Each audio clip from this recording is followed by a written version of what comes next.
everyone. Welcome to Throneys. Hey, John. Good to see you. Nice to see you, Kris. This is John in Osaka, Japan, and my co-host is Kris in Tokyo. Tokyo, Japan. Tokyo, Japan. I'm very curious what kind of picture you're going to use to illustrate our respective locations. I might be able to find a picture of Tokyo on the internet. Okay. So we're talking about episode 6 of season 6 of Game of Thrones, and the episode is entitled. What's it entitled? Blood of My Blood. That's the thing Khaleesi usually said. The Dothraki say it, I think, from time to time. Yeah. Pretty badass thing to say, I think.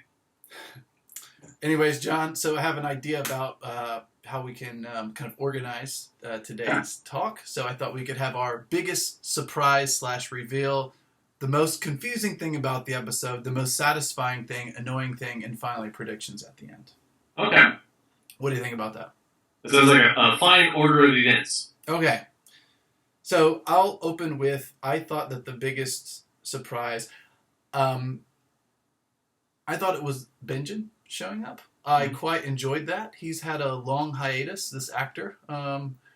Season 1, he made a few appearances in the first 3 or 4 episodes. Mm-hmm. And he's been on really long leave, I think. And it was kind of cool to see him come back.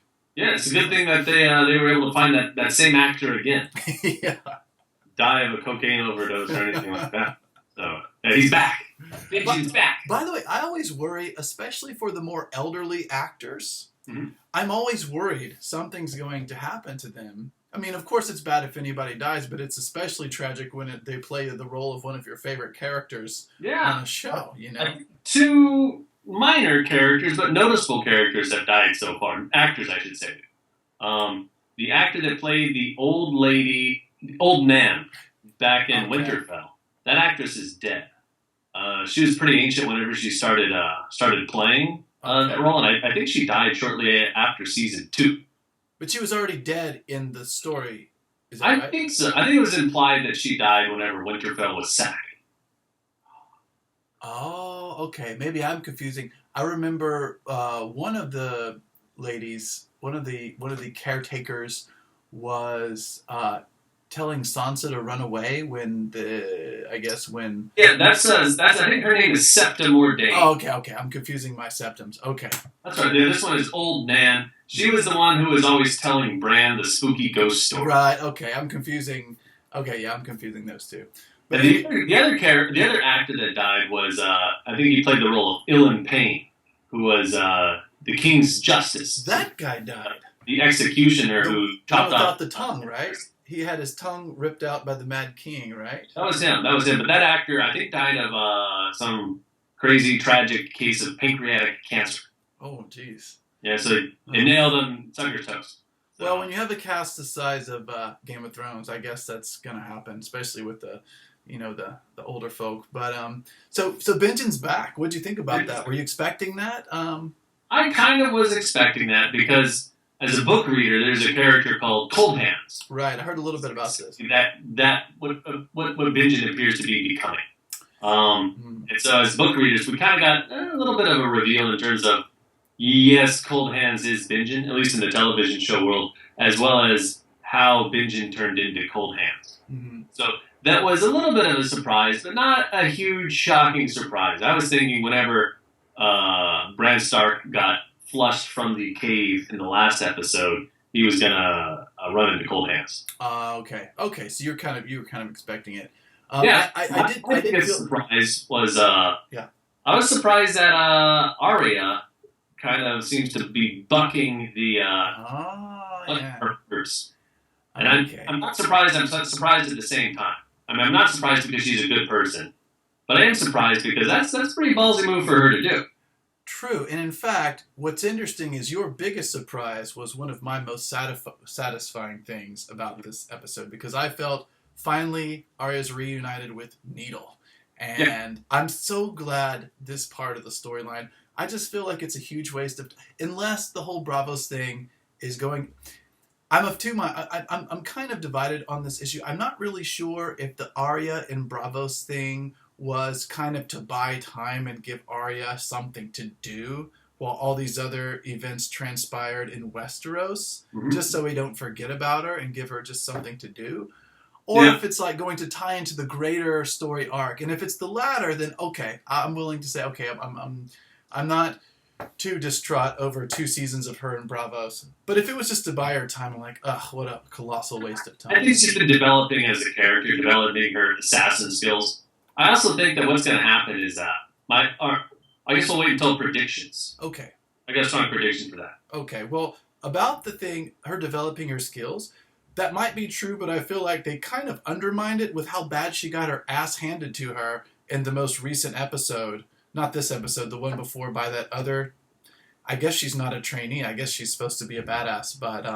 the waif. The other girl there. The waif, right? So Arya learned her water dancing with Pharrell, and, and then, of course, the Hound had to let her jab at his armor. She was kind of okay. And then she tried to fight the guy, the banner without... the Brotherhood without banners guy, and he in one swipe, disarmed her. It's like, we keep getting this, okay, she's getting to become a badass fighter, and sure, she's a small little girl, but then, she's always put in her place. I'm like, has she really learned that much? I mean, because that girl seemed to be really whooping her ass. Yeah. The last episode. Yeah. Maybe this is like a really, really several season long Rocky training montage. Yeah, that's what I'm thinking. Right. Right. Yeah. Okay. So, that was. I understand what you're saying. You're saying it's surprising because, well, I would have been surprised either way. I think because it's like if she killed that woman, how would that make us feel about her? Because she was a total innocent, and it's like in the last episode. Jack and Hagar is like, well, the many-faced God, you think he only comes for the evil and stuff? And I mean, fine, but then they're just reduced to basically assassins that whoever is the highest bidder. So I'm glad that she went that route. But you're right, it's totally ballsy for her to do that, especially given what she knows about those people now. Yeah, I'd be pretty hesitant to double cross those guys. Yeah, so very interested to see what's going on there. Most confusing thing, John. I have one or two things, but if you have something in mind, anything that baffled you? I'm thinking Daenerys' storyline is progressing a little bit too smoothly. I'm not really confused by it. I'm just confused by how easily it's going, if that makes any sense. However, I'm thinking this is a minor prediction that I make, and I'm thinking it's progressing so smoothly that soon she's going to have some big trouble with something or another. And things are going a little bit too easily for Daenerys these days. Right, it's like she walks around a corner and about maybe 10 minutes later, I'm assuming, 20 minutes later, she's on the dragon. And I totally agree with you, by the way. It is going exceptionally smoothly. And I also feel that I thought the dragons were not supposed to be tameable. Like a couple seasons ago, it was kind of, I don't know, hissing. I don't know if that's what dragons do, but hissing in her face before being unruly. Being very unruly, rebellious. Maybe that was the dragon's teenager years, and puberty has already passed, and now he's like, "Oh, cool, I'm going to take care of mom now." Yeah. But it seems a little bit like, "Oh, that was easy. She just found her dragon and mounted it, and now the dragon just, takes her like her personal taxi." Well, the part that I thought was easy was how it appears that she's convinced that Dothraki that getting on the wooden ships and crossing the narrow sea is no big deal. But if you read the books, those guys are pretty petrified of the poison sea, they call it. They're petrified of... The only thing that Dothraki seem to be afraid of is the ocean. And so, as a book reader, I was kind of like, wow, all she had to do was kind of show up on her pet dragon, and these guys they're all in. Well, so, I'm a little bit more forgiving on that point, just because I'm like, if you're convinced you have manifest destiny, to do something, especially when your new leader can walk through flames and is riding on a dragon, the likes of which they've never seen before. I think, okay, well, maybe at least in that moment they're like, yeah, let's do it. However, I wasn't very impressed by the number of Dothraki. I mean, I know they're on a budget, but it's like it just felt like there was like maybe 100 people standing around there. Yeah. To cast 100s when really we need to cast millions on that. Maybe need some CGI effects. And maybe I can see that. I can see that. That scene, it was a good scene, but at the same time, I think it could have been a bit more grandiose. I agree with you. Yeah. It lacked the exactly. It need to be a bit more grandiose. That's perfect to describe it. Okay, so for me, the most confusing. First of all, maybe it's not okay. I'm just wondering. Obviously, Tommen is putty in the High Sparrow's hand.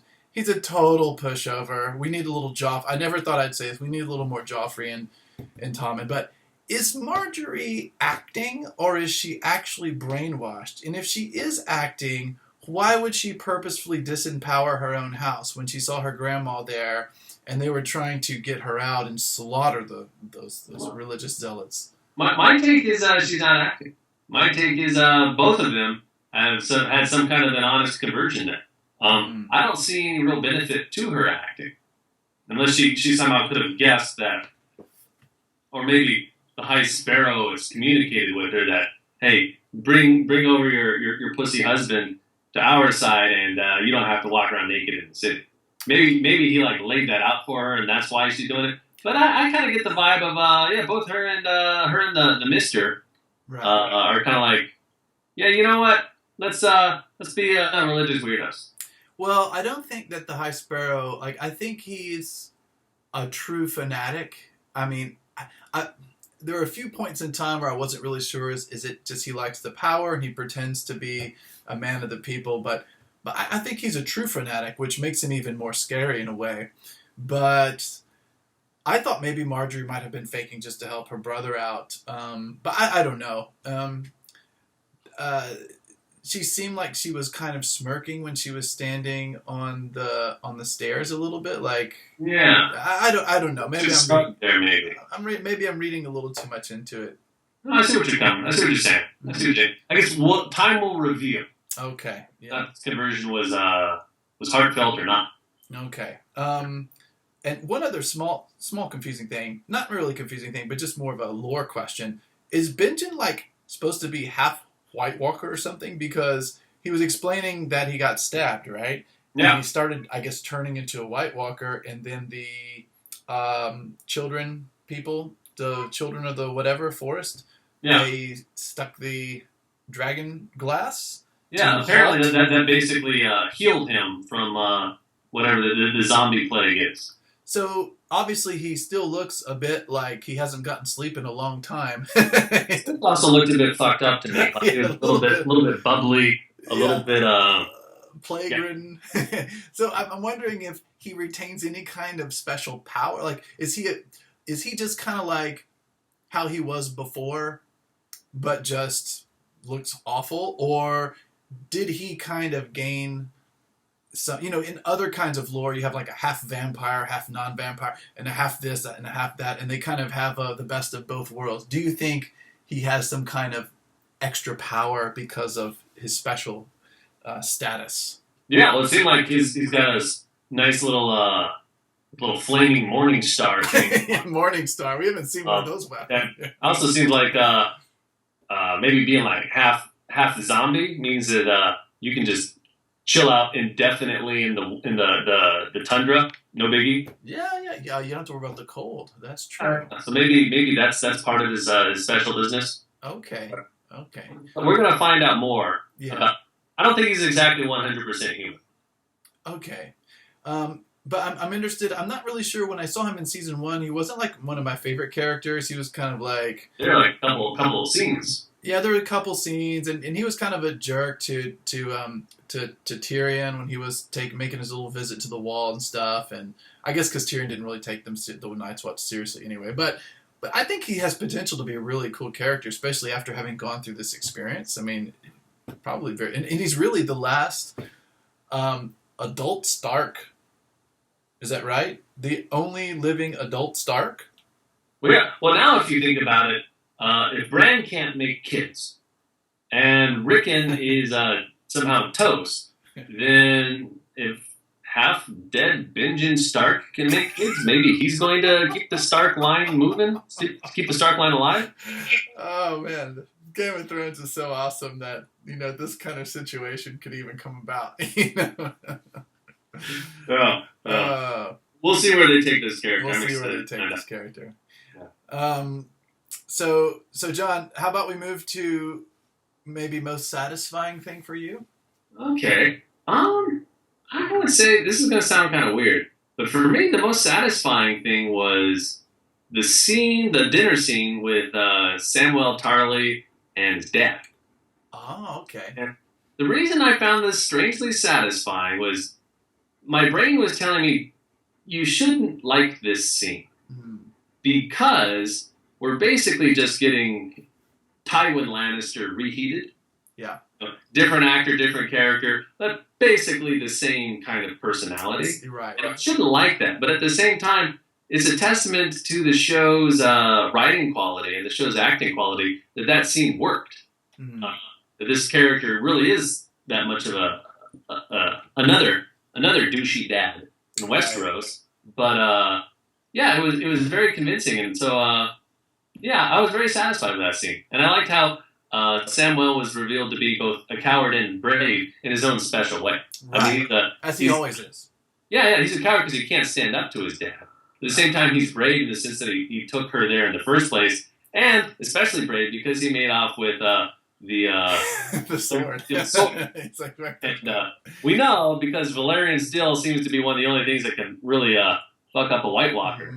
That sword's going to come back into play. Come back in handy. So I wonder, do you think the purpose of that scene, because obviously he was only there that one time, he's leaving again, was the purpose of that scene to introduce the father because the father's going to play an important role in the story, or was it just to have him get that sword because that sword's going to play an important role in the story? I'm going to say yes to both. It was to put the sword into play, but it was also, I have a feeling the father's going to kind of play an antagonistic role here as the series moves forward. Yeah, so I think there's a little bit of both. Right. At first I thought okay, Samwell's not standing up to his father. But then on the other hand, I thought, well, if he's doing it to protect her because he's worried he might kick her out if he does stand up, I wonder if he would have grown some bigger ones if she hadn't been there. I don't know. It might just be like he has this thing with his father, right? No matter how brave he acted on the wall to help Jon, and he's had his moments of bravery. He stood up to protect her from being raped. He's come a long way. So yeah. I felt like, well, it's one of those situations where this is from his past, and no matter how much his courage has progressed, because it's his father, it might be kind of his kryptonite in a way, Yeah. I like how the show kind of portrays him as brave in his own way. Right. Yeah. What was the most satisfying thing that you saw? Well, I mentioned the Arya Needle thing, and I would also say the flashback with the Mad King. I really enjoyed that because it's like the Burn Them All. We've heard the story about the Burn Them All, and it actually reminded me of your prediction from a couple of episodes ago when you thought about Bran maybe being the hidden hand that's whispering the Mad King's ear. Yeah, so when I saw that scene, I immediately thought of what you said. And I thought, well, this is the first time. The Mad King was such an important character in this entire story, but we've never really seen a shot of him in the show at all. So thanks, Bran, for giving us that little glimpse. And I did also notice a bloody hand. It was like right after the Ned Stark thing, so I think that might be like a Lyanna. I don't know. I'm not sure. But I thought that was kind of satisfying. Arya being reunited was satisfying. I like the fact that Benjen's back. So all this stuff was pretty good. Yeah, I remember I went to that little fast montage scene a couple times, and it seems like most of the clips were things we've seen before. Yeah. The Ned getting his head chopped off, Bran falling out of the tower, and a few other things, the hard home battle. Right. But the two new things that I kind of spotted from there were, as I mentioned, the Mad King going mad. And there also seems to be what appears to be Jaime Lannister getting ready to do him in. Yeah. And the other thing I saw in the montage was lots of stuff revolving the green fire. What do they call it? Dragon fire? Wildfire, yeah. Wildfire. Yeah, and so I'm starting to wonder if those guys are going to come back and play a role in the story, those chemists there in King's Landing. Right. But one of the things that we know is that in defense of Jaime Lannister, part of the reason why he assassinated the king in the first place is because supposedly the king was going to try and blow up King's Landing with wildfire. Yeah, I think any listeners would do well to go back to that Jaime scene where he's in the little onsen, the little hot springs with Brienne, right. And he describes how the guy told him to kill his own father, and he was going to, and then when he was talking to Qyburn, he's like, how many people have you killed? Hundreds? How many people have you saved? And he gave him the population at King's Landing. I thought that was a really nice touch. Yeah. So, John, we're right about the 20-minute mark, so I thought we could move into maybe just very briefly any annoying things. You kind of mentioned the Khaleesi thing. Was there anything else that annoyed you with this episode? I'd say the Khaleesi thing. And the Khaleesi thing is like 50% annoying and 50% satisfying. I mean, I'm just happy that her story is progressing again. But at the same time, it's kind of like, it seems like it's progressing not logically so much as progressing just because the writers are like, okay, enough with this not progressing business. Let's go step on it already. Yeah, step on it already. Yeah, I see what you're saying, definitely. Yeah, I agree. I'm also, the most annoying thing to me, I mean, I guess it's good for the story, but Tommen is such a pushover. Oh, God. Like, I feel like he's almost manipulated too easily. Like, I almost feel like, is the High Sparrow really that good? I'm almost unconvinced that he's that much of a pushover. But, I mean, it'll make the story interesting, so I'm willing to overlook that. Well, this is kind of a big prediction I'm going to make. Not in terms of the more specific prediction that we're going to make later. But my big prediction is, I think I'm in a minority here. I'm reading Tommen way differently than everyone else. Okay. Everyone else is kind of reading him as a big pussy. I'm thinking he's actually, maybe he's got like the core of a pretty enlightened leader. In the sense of he's not hyper aggressive. True. He's more compassionate, but at the same time he clearly thinks about stuff, and he's troubled enough to try and fix things on his own. And maybe his religious conversion is motivated from like kind of a good part of his heart. And maybe what I'm thinking, my big prediction for his character arc is we're going to see him develop into a pretty effective king, and then he's going to die right away. That'd be great, because that's the thing that no one's really expecting. Yeah, and it's interesting. That would be very Martin-esque in terms of, oh hey, maybe these Lannisters aren't all bad. Maybe this little inbred guy is, in spite of everything that created him, maybe he's going to be a good leader. Oh, and now he's dead.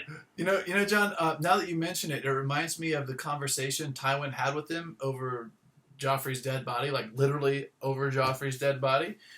And he was kind of trying to educate him about what makes a good king. I don't know if he mentioned any of the things that mirror how he's behaving right now, but that would be interesting to go back to that scene again to check. But that's interesting. Maybe it's just I'm blinded by my hatred of these religious fanatics. But that's a very good, interesting insight. I'm curious to see how that plays out. Well, we'll see. Okay, John, why don't we move into predictions while we wrap this up? My more specific prediction, or do you want to go first? Go ahead, by all means.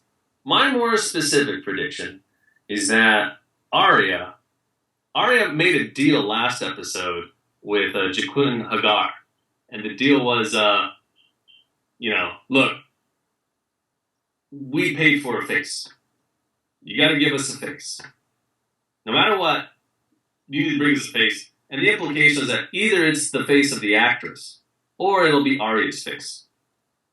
But I'm thinking Arya's going to weasel out of this by giving Hagar the face of the waif.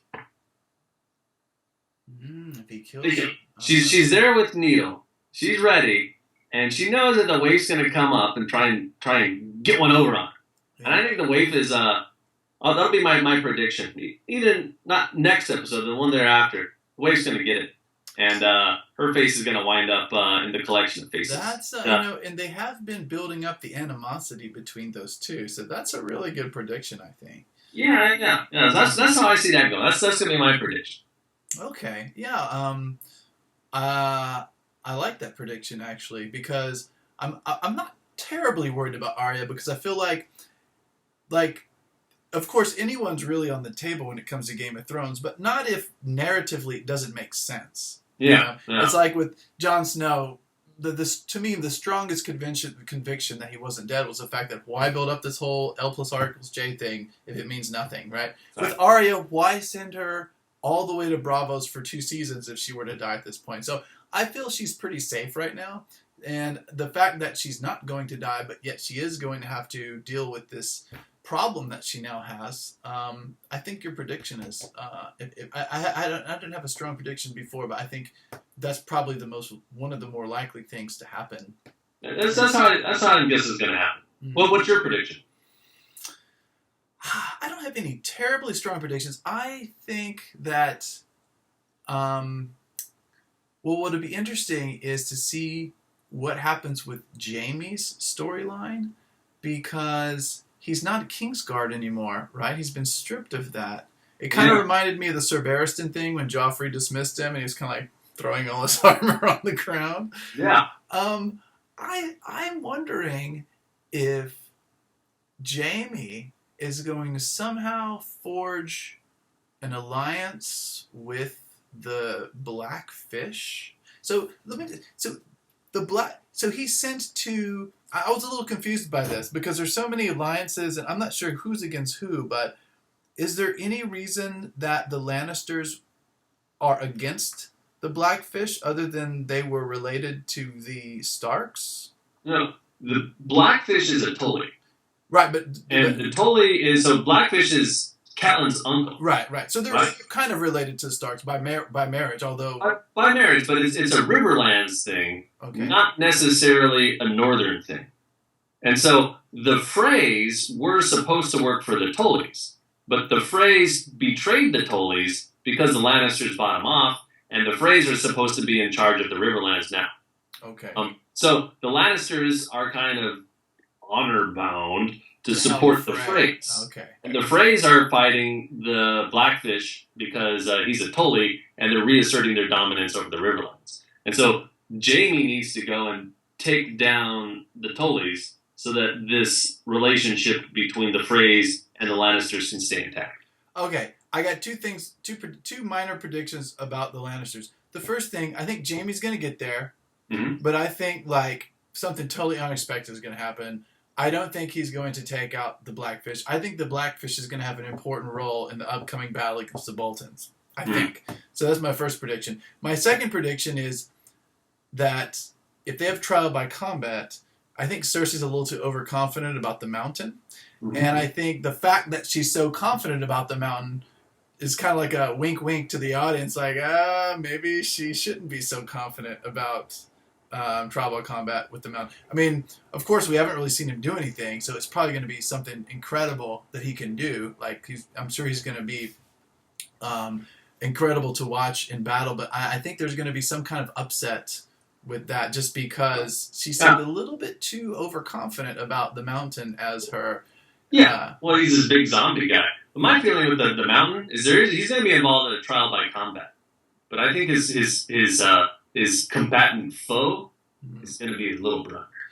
Yeah, I've heard the whole Clegane Bowl. Clegane Bowl, that's right. I've heard about the Clegane Bowl thing. Not this season, but maybe next season. It would be really cool to see something like. Oh, so you think that's not even going to happen? If that did happen, you don't think it's going to be this? But her trial's coming up, right? You don't think they're going to wedge Cersei's trial into this season? They might, but I don't know if they're going to get. We haven't seen the Hound resurface yet. Yes, nor Bronn. He might have another trial by combat and maybe the Giant will clean up. But I'm thinking somewhere along the line there's going to be another trial by combat, and Giant's going to be like, and in this corner, representing the Queen, is the Giant Mountain Brides, and this corner from parts unknown. Right. And the fucked up face. Familiar? the mountain's little brother, the Hound. Yeah, that'd be awesome. Because we haven't really seen anything like that since season 1, when the Hound tried to kill in the jousting thing. Who was it? Loris. He tried to take out Loris and the Hound. That was really cool. Yeah. John, I guess we better wrap it up there. Once again, we've gone over our initially decided upon time. So fun time. Good talk. But yeah, good talk. I enjoyed it a lot. All right. Well, I guess we'll see you next week, YouTube viewer. Thank you, viewers. Our whole dozen viewers. Yeah, you're much appreciated. I don't know. I think is it last week's video had 30 views. Really? Yeah, and I think the median time was about 2 or 3 minutes. Great. So 30 people watched, and some people watched about 2 or 3 minutes of it. Okay. I don't think anyone's watching. Thank you for being a friend. Travel down the road and back again. Your heart is true. You're a pal and a confidant. And if you threw a party, invited everyone you knew, you would see the biggest gift would be from me and the car.